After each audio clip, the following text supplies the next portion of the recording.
China. Here's how you might describe it in a paragraph. I'm standing on the Great Wall, and the view is incredible. The mountains stretch out as far as I can see, and the wall winds its way across the landscape. There are tourists all around me taking pictures, and walking along the wall I can hear people speaking in different languages. And there's a cool breeze blowing through the air. The steps are steep, and the stone is worn from centuries of use. In this paragraph, you've combined everything: verbs, walking, speaking, nouns, tourists, mountains, wall, and sentences. To create a full description of the scene, by practicing this, you'll start thinking in English more naturally, as you won't just be performing short sentences, you'll be able to describe things in full detail. Let's take another example. Imagine you're walking through a bustling market in Istanbul, Turkey. You might describe the scene like this: the market is filled with people, all busy shopping and bargaining with the vendors. I can smell the spices in the air, and the bright colors of the rugs and textiles catch my eye. A man is selling tea from a cart, and groups of tourists are taking photos. The sound of people talking and laughing fills the air, and the atmosphere is lively and energetic. When you practice thinking in paragraphs like this, you are training your brain to describe events and scenes in full detail without stopping to translate from your native language. This stage is essential because it helps you not only think in English, but also express your thoughts in a more coherent and fluent way. By focusing on forming paragraphs, you can talk more naturally and at length, which is key when you're aiming for fluency. Let's take one more example to practice. Imagine you're sitting in a cozy cafe in Amsterdam, Netherlands. Here's how you might describe the scene in a paragraph.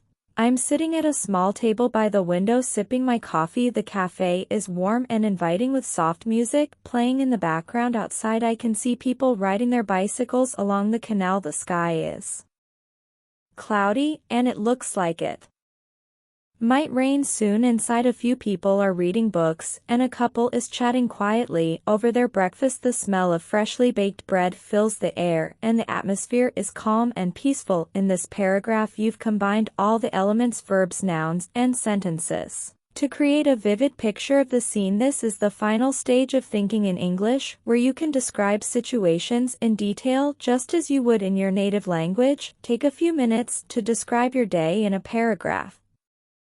Start from the moment you woke up and think about everything that happened. What did you do? Where did you go? Who did you meet? Try to describe it all in English. For example, time catching up and talking about our week. This type of daily practice will not only help you think in English, but also improve your ability to recall and describe events in detail. Putting it all together, achieving fluency through practice. By now you should have a clear understanding of the 4 stages of thinking in English. Think in verbs, focus on action words, and describe what is happening around you. Think in nouns, name the people, places, and things you see in your surroundings. Think in sentences, combine verbs and nouns to form short, simple sentences. Think in paragraphs, bring everything together to create detailed descriptions of scenes and events. Each of these stages builds on the previous one, helping you develop the ability to think directly in English without the need for translation.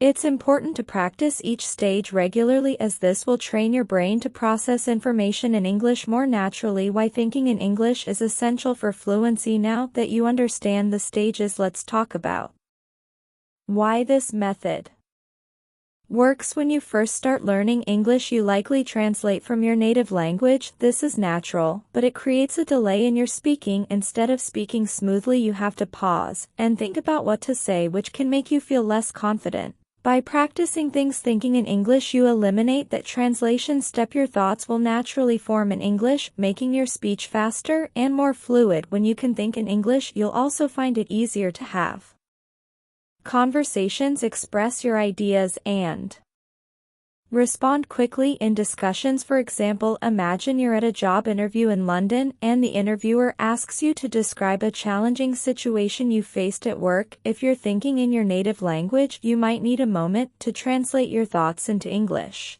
But if you've trained yourself to think in English, you can respond immediately and confidently without hesitation. The same goes for everyday conversations, whether you're chatting with friends, giving a presentation, or even ordering food at a restaurant. Being Able to think in English will make the process much smoother. Practical exercises to help you think in English. Now that you've learned the 4 stages, here are some practical exercises you can do to improve your ability to think in English. Daily observations. Spend 10-15 minutes each day observing your surroundings and describing them in English. Whether you're on the bus, at the park, or walking through your neighborhood, challenge yourself to describe everything you see using verbs, nouns, and sentences. 2 picture descriptions. Find a photo from a magazine website or your own photo album. Look at the picture closely and describe everything you see in English. For example, if you're looking at a picture of a beach, you could say the sand is white and the water is crystal clear. There are a few people swimming and some children are building a sand castle.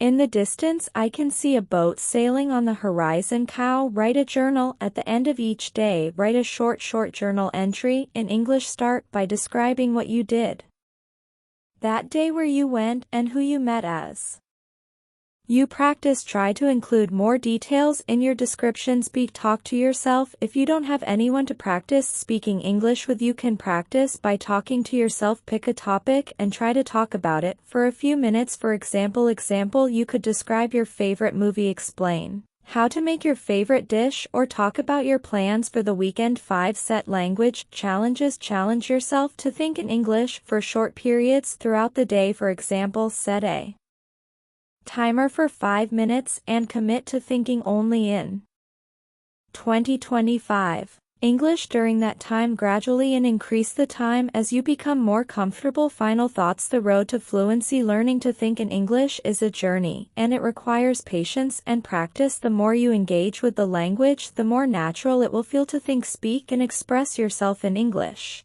By following the 4 stages, verbs, nouns, sentences, and paragraphs, you'll build a strong foundation for fluency. Remember, the key to success is consistency. Practice every day, even if it's just for a few minutes, and you'll see improvement over time. It's normal to make mistakes along the way, but don't let that discourage you. Every mistake is an opportunity to learn and grow. So are you ready to take the next step on your English learning journey? Start practicing today, and soon you'll be thinking in English like a native speaker.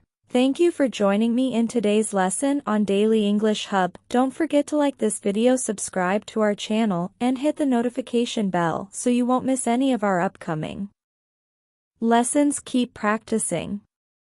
See you in the next lesson.